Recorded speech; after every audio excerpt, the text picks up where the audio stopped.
Are you the one I've been waiting for? You might be. I hope so. It's been so many cycles since I was her. Do I even still remember Hope? I wasn't sure you'd ever turn up. The odds just kept getting longer. I guess I've been losing faith,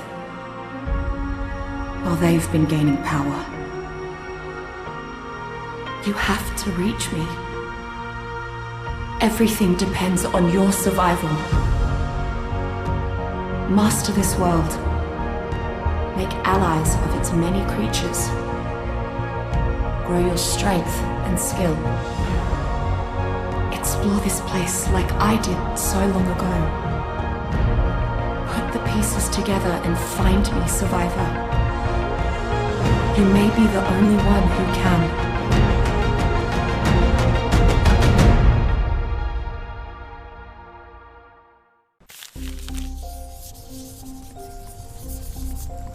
You know, kid, sooner or later, you're gonna have to talk about it. What are you drawing over there, anyway? Hey, that's not bad. And this is you over here, with this dum-dum? Don't be mean to Honker! No, I don't want to talk about him. He's your dad, Mika. Now, I may not know a lot, and I made plenty of my own mistakes back in my day, but I do know one thing. Families gotta stick together. Well, why don't you go tell him not to be such a stinky dino poo? That's just not how it works, Mika. Look, maybe old Uncle Bob here can shed some light on the situation, about why the big man thinks the way he does. Wait, you knew my dad before all this? So, were you also on the, what did he call them? The ARCs? Yeah, those. Say, have I ever told you the story about how Dad and I saved everyone together? You were there? You were one of the heroes? Well, yeah, sure. In fact, you might say that I was the most important part of the whole story. Okay. Go ask Santiago yourself if you don't believe No! me. I want you to tell me, Uncle Bob. All right, then. Let's start at the very beginning. On a faraway tropical island surrounded by sparkling blue water. That island was the first time I ever saw big, dumb lizards like Honker here. And it was the first place I ran into her.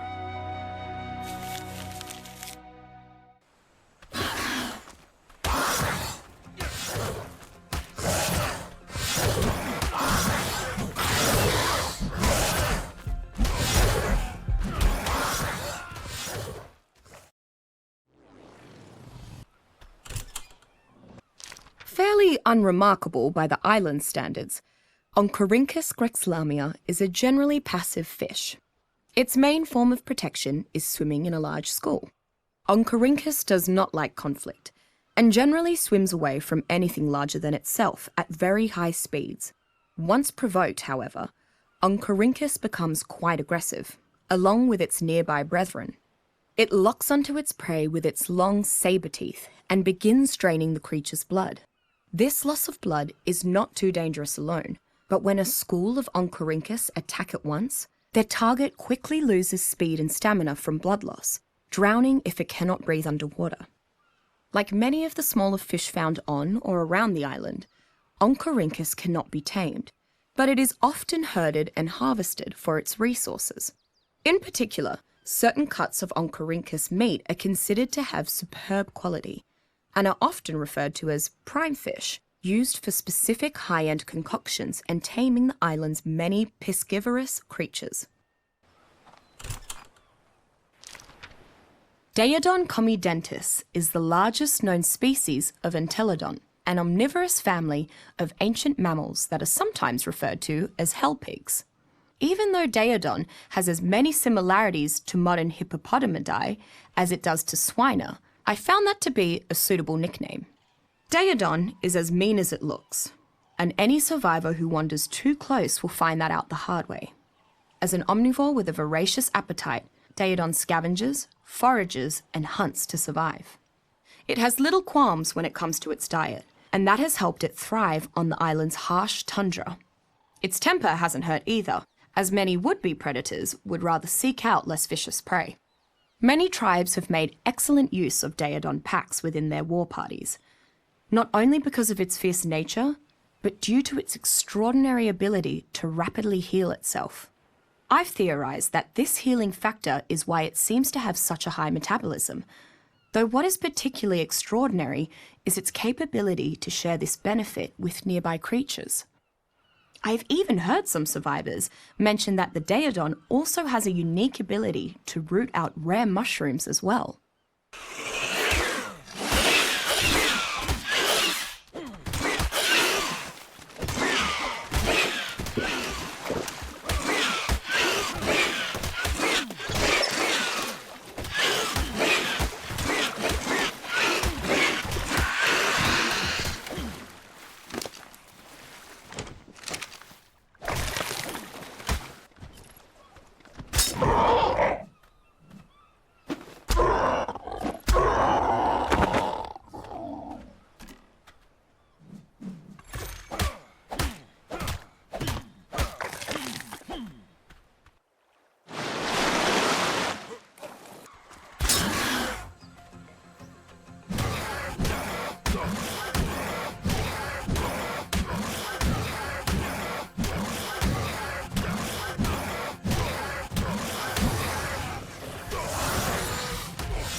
hell?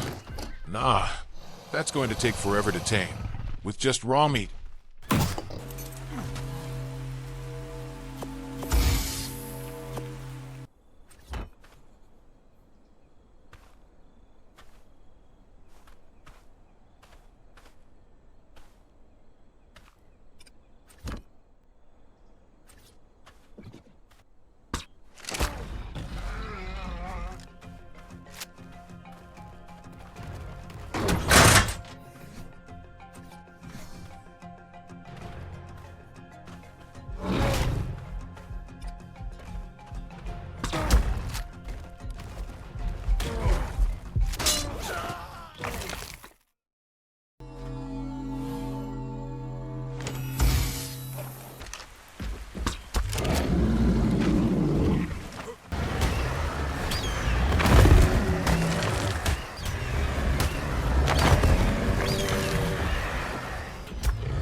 Megalania muraspeed is among the largest creatures found throughout the island's complicated cave networks. Reaching up to 3 meters long, it can traverse vertically up cave walls with little difficulty thanks to its powerful claws. Fortunately, Megalania's size means it is unlikely to sneak up on anyone. Unfortunately for spelunkers, it is an aggressive and dangerous creature nonetheless. Like other Varanidae, Megalania is a venomous creature. Its poison is slow-acting, but will drain the victim's effective strength and health until death, unless cured by a rare antidote. That said, the Megalania's prey are usually ripped apart well before they succumb to the poison's long-term effects. The rare ability of Megalania to effortlessly climb sheer environmental walls makes it a highly sought-after mount. While it is by no means the fastest, strongest, or toughest mount, the manner in which it can effortlessly scale mountains, clamber up barricades, hide in trees, or upside down, ensures it will always have a place in any tribe's stables. Janie, you wouldn't believe what I've been through since I crawled out of that nice, safe cave. Feel pretty dumb for giving up a perfectly good hidey hole over a few bugs. I traded cool peace and quiet for a steaming forest full of freaks. I'm talking actual, real-life dinosaurs, stomping and flapping around as if they didn't all die out a zillion years ago. Did the Nazis fire some kind of time ray at us? 'Cause if I'm lost in the past, I got no idea how to find my way home to you. Climbing up that mountain didn't help me figure anything out either.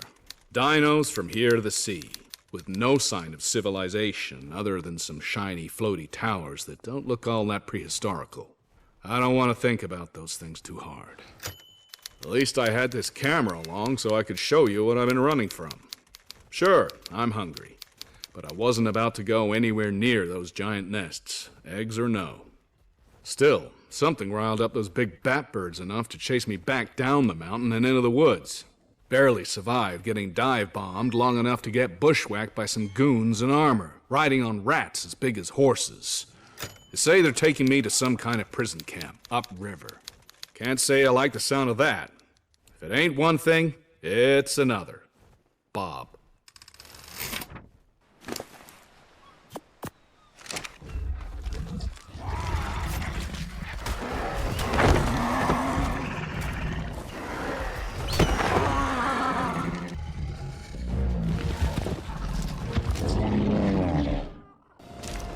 Among the island's most tenacious pack is Hyaenodon dirus, a carnivore most often found across the mountains and tundras in packs of 3 to 6.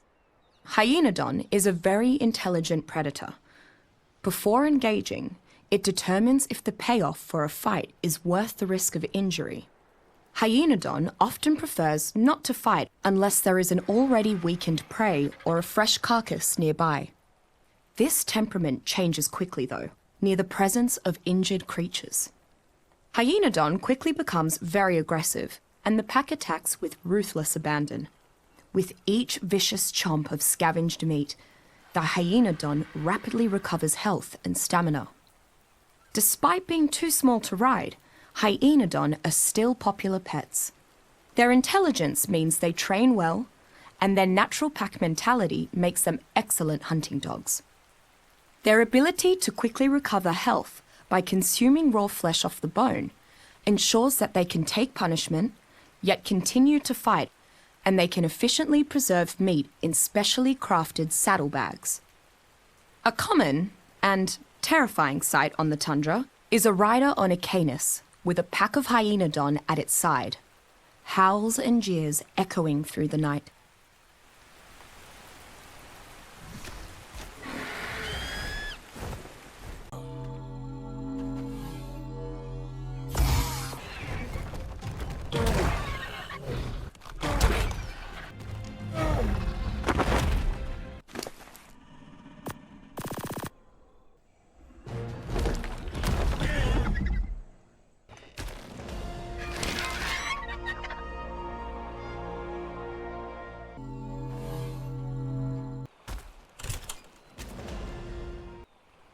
Giganotosaurus furiosa is an enormous predator, larger even than the Tyrannosaurus or Spinosaurus.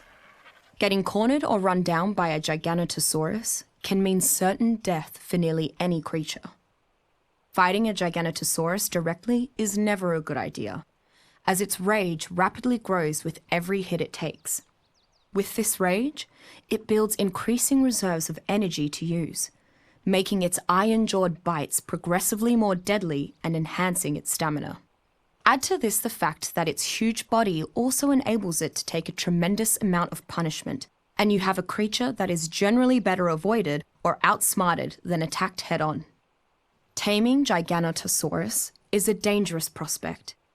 Its rage reaction, even when tamed, can sometimes cause it to briefly turn on members of its own tribe. Indeed, it may even throw off its rider if it has been sufficiently angered. And yet, the sheer size and immense power that the Giganotosaurus possesses means that some factions endeavour to tame it as a fear-inducing capital beast of war, even at great risk.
I don't know where to start with Uraniomorphus amalgotantibus. It has so many of the nightmare-inducing traits of spiders from among many family and genus. It fires webbing like a bowler spider. It spits venom like a lynx spider. It has a poisonous bite like a myriad of spiders, and can see in the dark by sensing vibrations.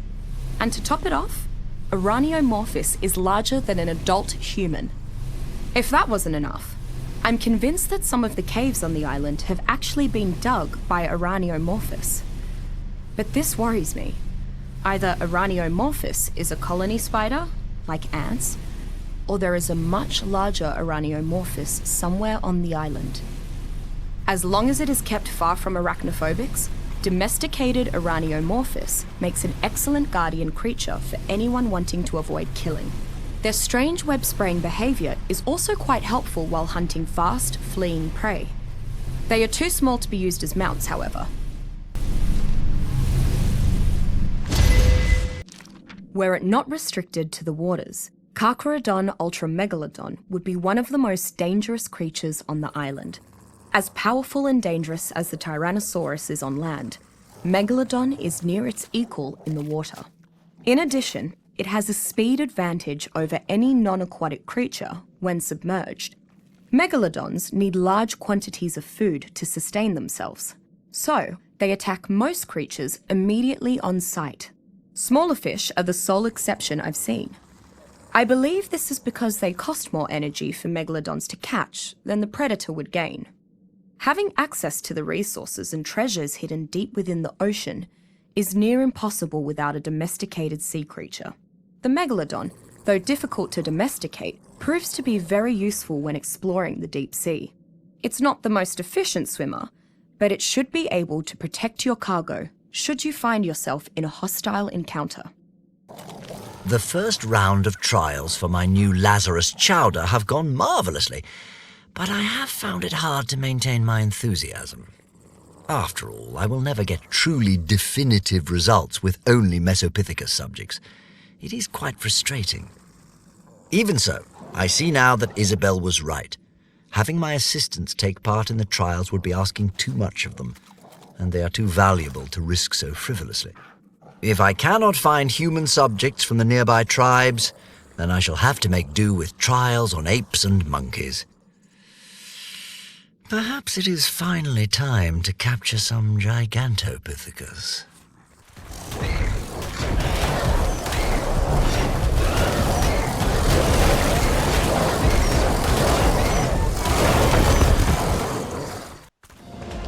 Of the many creatures I've yet encountered on the island, the Iguanodon vicissitudinus has the distinctly versatile capability of switching its primary method of locomotion according to its momentary needs.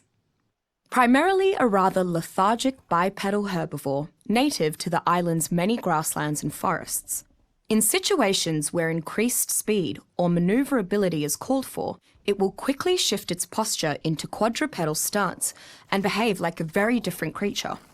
While bipedal, it can employ rapid stabbing attacks with its distinctive thumb spikes. In quadrupedal stance, conversely, it seems to have an endless supply of stamina, even while sprinting.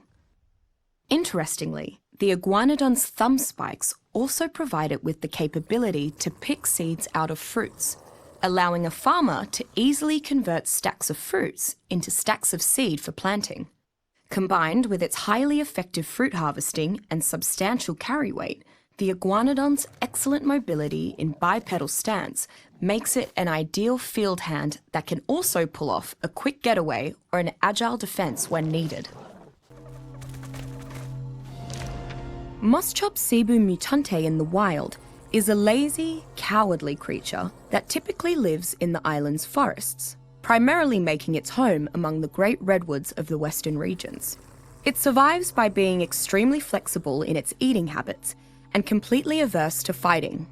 It never starves, since it can eat just about anything. It runs at the slightest provocation, but is still often preyed upon. What makes Moschops particularly interesting is what it can be trained to do with its eating habits. With a versatile palate and tough teeth, Moschops can be tamed for a unique ability. Over time, it can be accurately taught exactly which things to gnaw, increasing the likelihood of harvesting the specific resource its master desires. For example, teach it to prioritize chewing prime meat, and prime meat will be easier to harvest from the flesh it consumes. Likewise for rare plants materials, and so forth. Just don't expect Moschops to protect you though. Even after taming, it will quickly flee when enemies are nearby. Regardless of being fed well, increasing its strength, or how much affection you shower on it, Moschops retains its inherent cowardly nature. Its lack of combat might deter the use of this companion, but the ability to ride Moschops while making use of its diverse harvesting is a rare treat.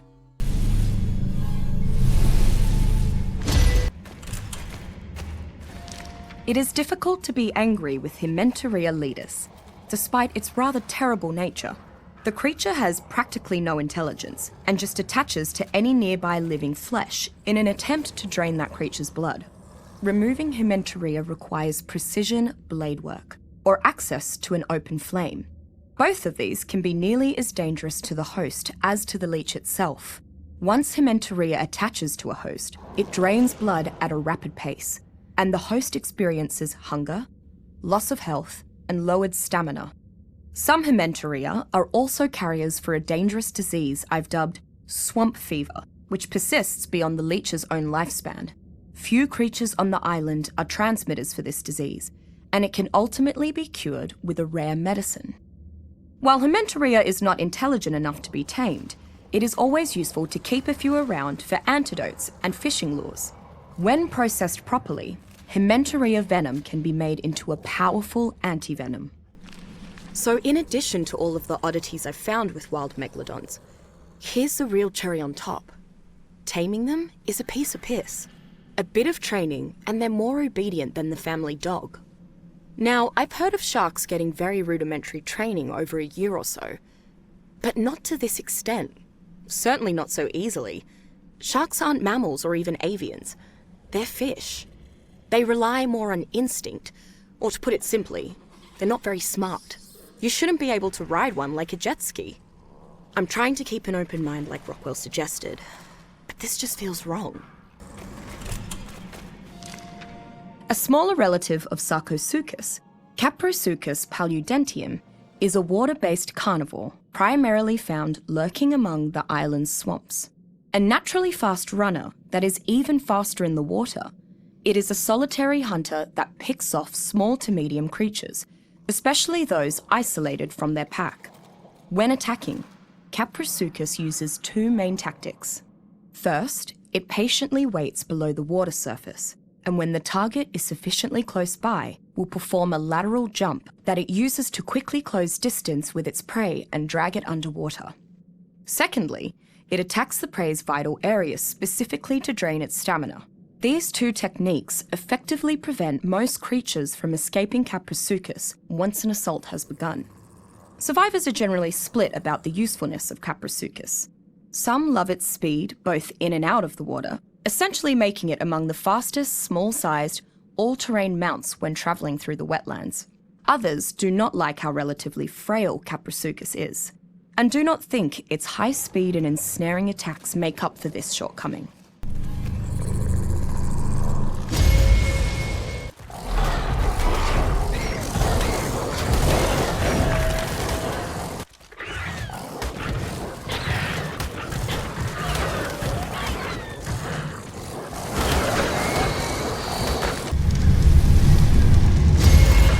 Megaloceros lattice is a very skittish herbivore, found mostly in the forests and mountains of the island.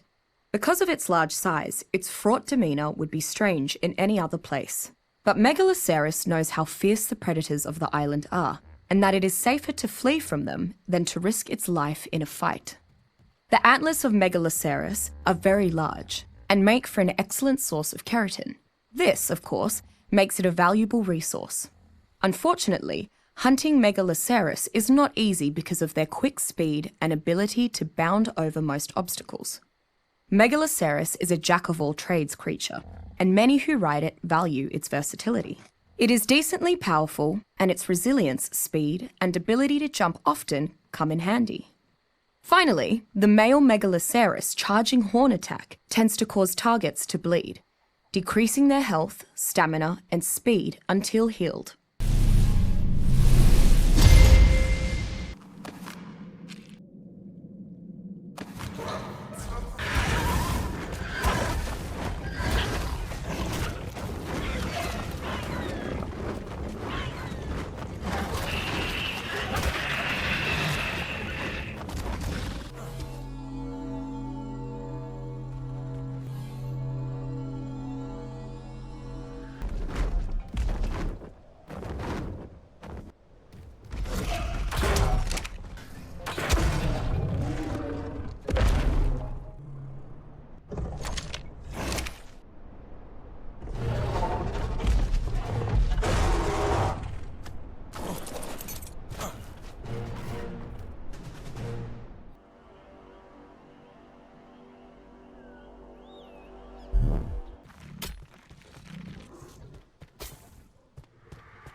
Not too long ago, I thought this place was a far-off utopia where I could study all the world's lost wonders. Now that I'm certain it's not natural at all, I have to say, it's lost a lot of luster. Interference from mankind hasn't helped. Most tribes have learned to live in harmony with their slice of the island. But some aren't content with that. One is even trying to conquer all the others. And natural or not, this ecosystem won't be any better off if it's burned down in some great war. The sunrises are still beautiful, though. At least nothing can change that.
You've reached the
The system has existed for eons.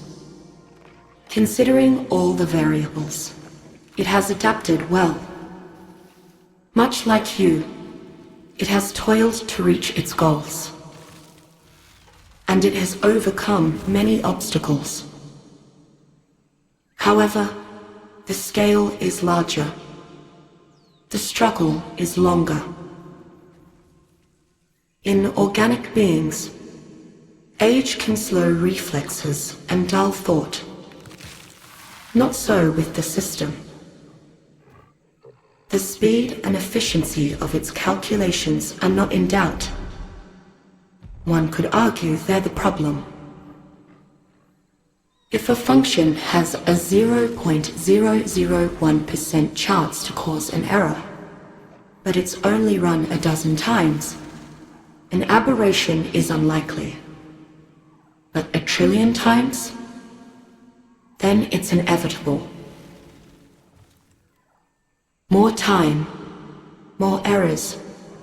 A drop turns to a trickle to a flood. As I said, everything is finite. The system is no exception.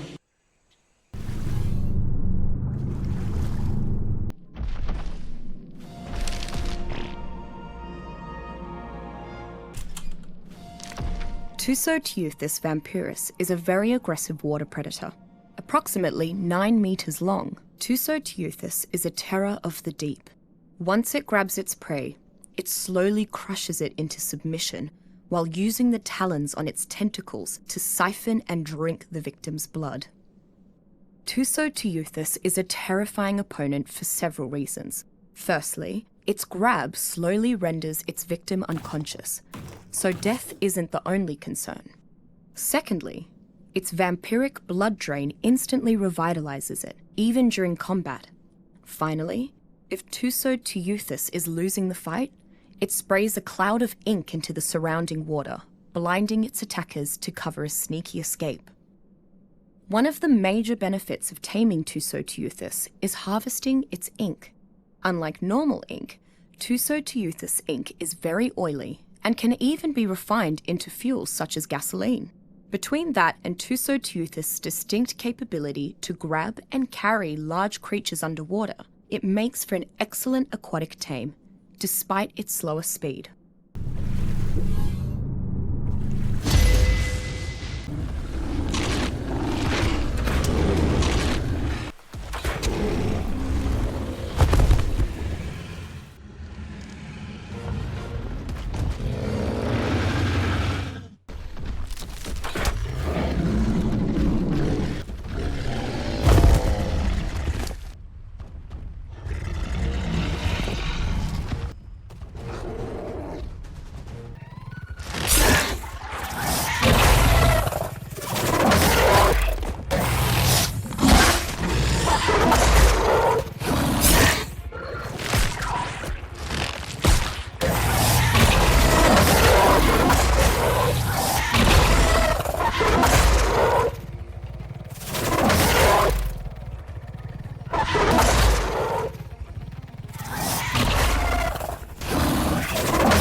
Didocurus custosaxum is one of the island's non-aggressive herbivores, generally found in the mountains and grasslands. Large and well armoured, it has a supply of fat under its plates to keep it warm and fed in the cold. Didocurus has adapted well to the dangers of the island, perhaps even better than the Ankylosaurus. Didocurus has two very different reactions to predators. Against smaller foes, it generally uses its spiked tail to inflict as much damage as possible. Against larger predators, however, it pulls its tail underneath itself to form a solid armoured ball that is nearly impossible for creatures to pierce, from which it can actually roll away to relative safety. Didocurus is a highly prized work animal on the island. Its spiked tail is ideal for quickly shattering the large rocks, so Didocurus is a very efficient quarry worker. In addition, its affinity for rocks has allowed it to carry stone at a reduced weight. In case their quarry gets raided, Didocurus riders have a very difficult to kill mount.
Much like the island's other large theropods, Megalosaurus noctodominus is an aggressive cave carnivore that should not be taken lightly.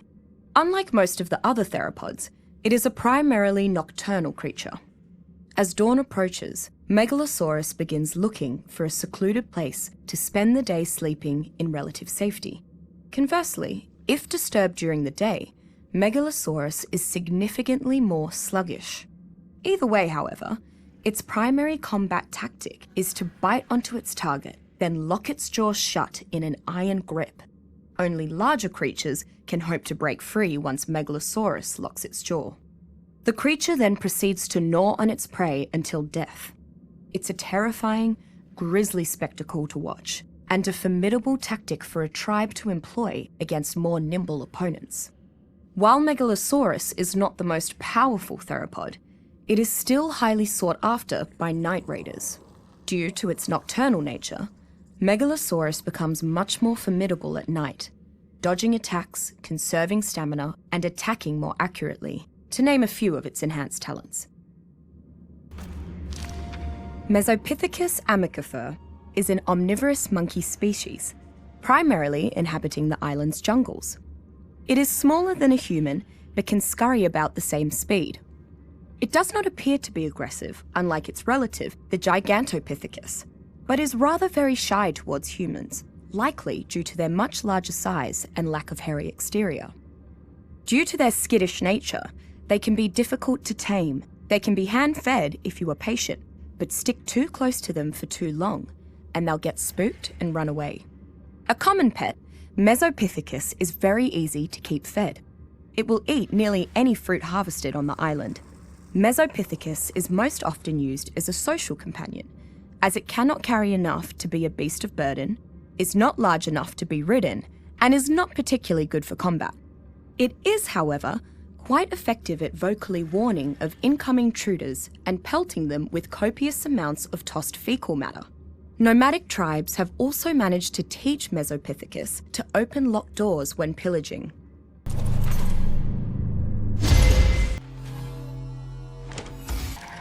Lystrosaurus amica-fidelis is a small herbivore, common to much of the island. Only about 2 feet long, it is not high on the food chain and eats small plant life. The island's poisonous insects seem to have little effect on Lystrosaurus. Despite being among the island's tinier herbivores, Lystrosaurus is an incredibly resilient survivor. It recovers its torpor and health much faster than most creatures, which makes rendering a Lystrosaurus unconscious a rather difficult affair. Not surprisingly, Lystrosaurus is an extremely loyal pet once tamed. It's a very fast learner, so it gains experience much more quickly than most other creatures. Additionally, its presence nearby appears to inspire allies, making them learn more rapidly as well. Thusly, Lystrosaurus is an excellent addition to any tribe's hunting party.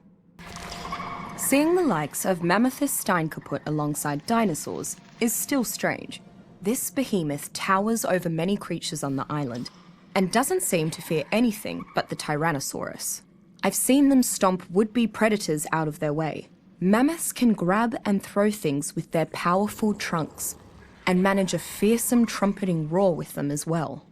At first, I wondered how herds of mammoths were able to find enough plant life to graze on, but then I saw them sweeping up thatch and foliage with their tusks and stomping branches out of trees.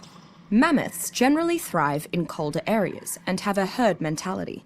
They must spend much of their time traveling between the mountain's cold summit and more lush base, and maybe their herds are the reason why the summits are so barren. Mammothus steinkaput is a difficult beast to domesticate, not because they are inherently stubborn, but because knocking one out to begin the taming process takes great effort. Once tamed, however, mammoths are one of the only creatures on the island that can uproot trees without shattering them, and their trunks are strong enough to lift and carry survivors and other smaller creatures.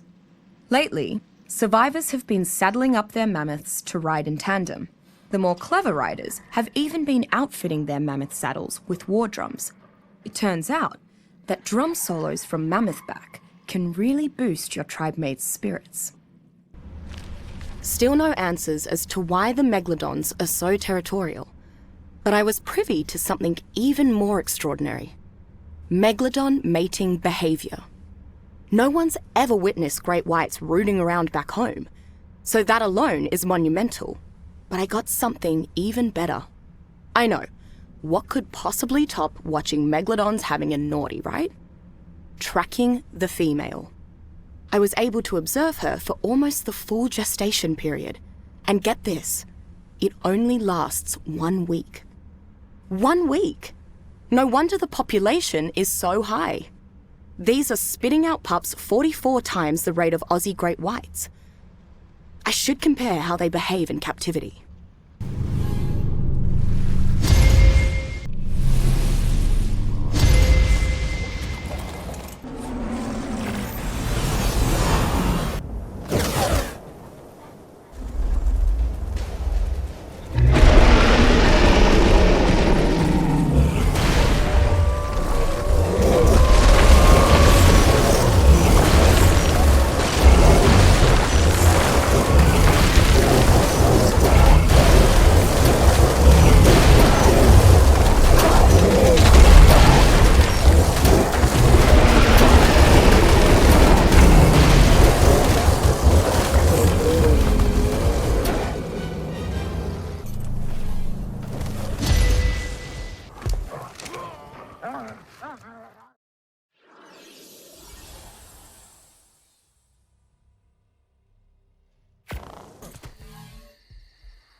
Until recently, I believed the megalodon to be the greatest of the ocean predators.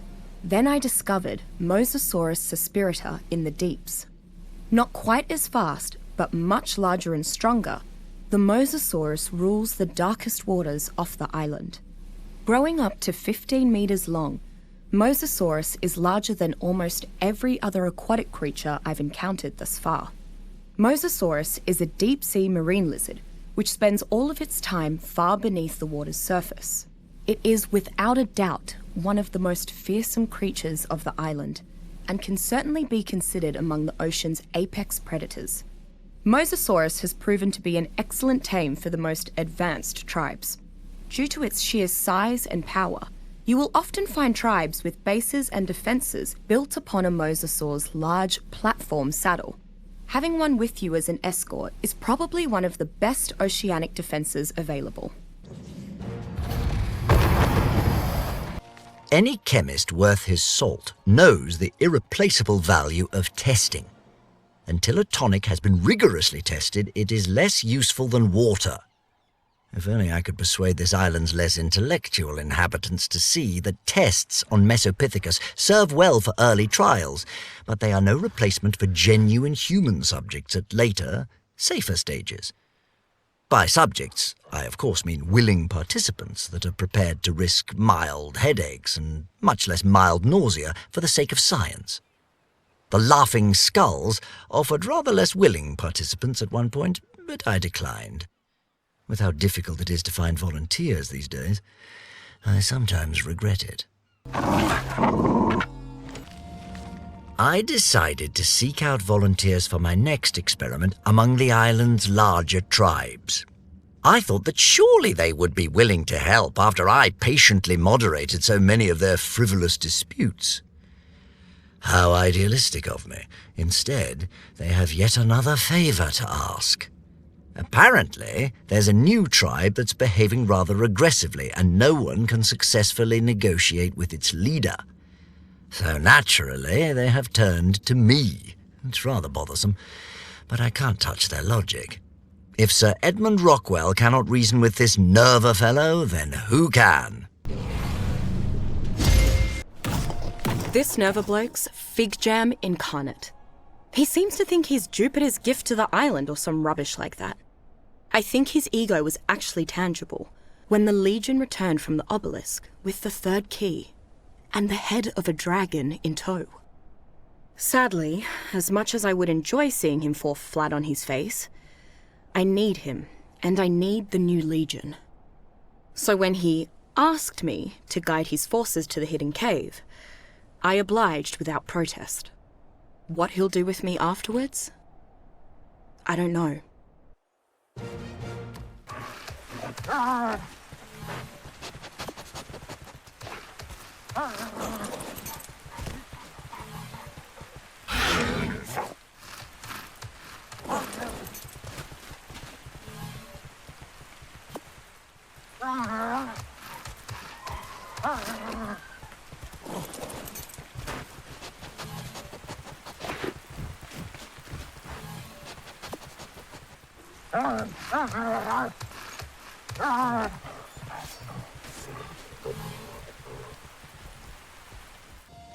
I have always tried to maintain a strict neutrality when it comes to tribal matters, but then again, I have never had an offer this tempting from someone as respectable as Mr. Nerva. Not only has he offered to provide me with test subjects, but he has also expressed a mutual interest in investigating the obelisks. All he asks from me is that I provide him with reliable counsel. I would trust few tribes to be able to make good on such promises, but Mr. Nerva's new legion is perhaps the most powerful tribe on the island. Indeed, if they maintain their current trajectory, they may be the only powerful tribe on the island. His offer is worth considering, at the very least.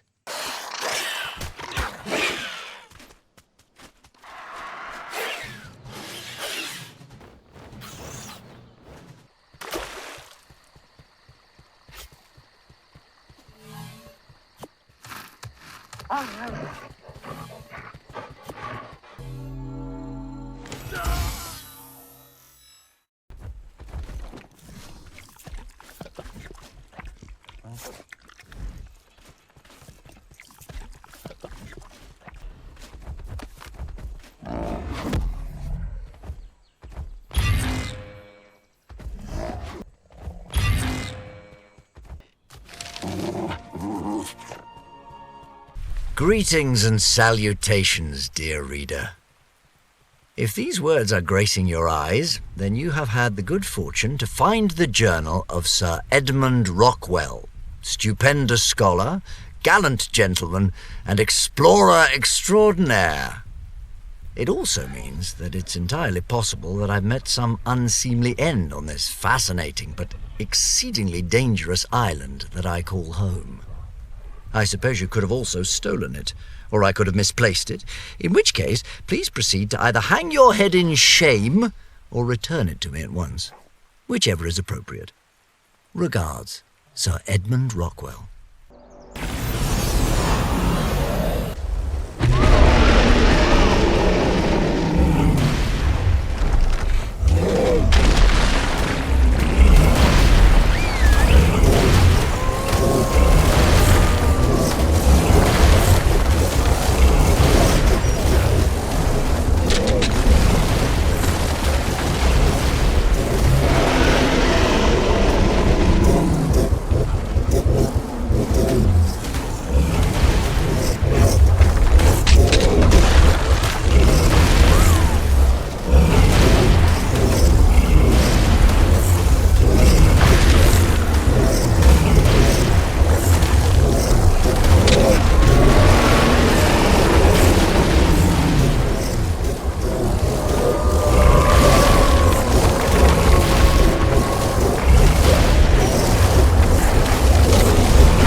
Onychonicterus specuncola is one of the few omnivores I've seen on the island.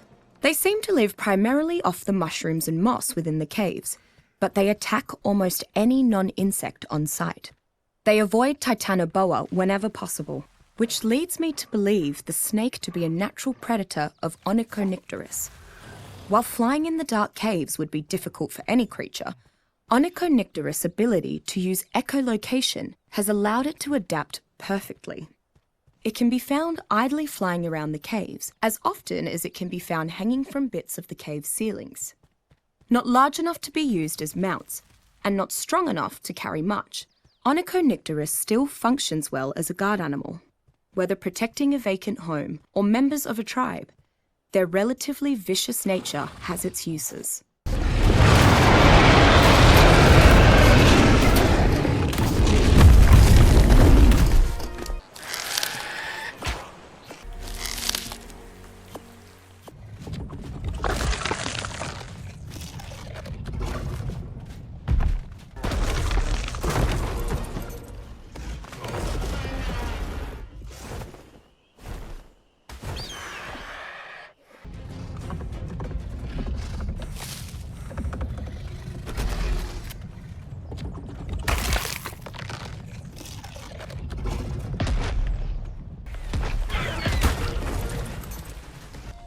Palovia maxima perfectly embodies the element of surprise.